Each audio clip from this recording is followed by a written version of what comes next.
આ તો મુક્તો ની કથા. ભગવાન નો માર્ગ કોઈ જાણે છે?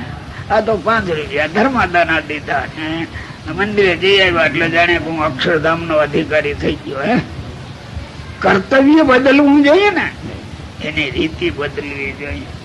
ગરીબની છોકરી સંબંધીઓ શાહુકારમાં બધે ઘેરે તો સવારમાં હુંડલો લઈને છાણ લેવા જાય, ખરું કોક નું દાણું દળે, પણ શાહુકાર ને ઘરે ગયા પછી હુંડલો લેતી હશે, એને રોટલા તો ઘડવા જોઈએ છે, એને જોશે, પણ પછી હુંડલો નો લી તો વેચાથી લઈ લે, છાણા બળતણ ને બધું. હો, આપણે ગરીબ ની કન્યાઓ એને ભગવાન ની ઓળખાણ થઈ, એને ખોળે બેઠા અને પછી છાણા વીણવા.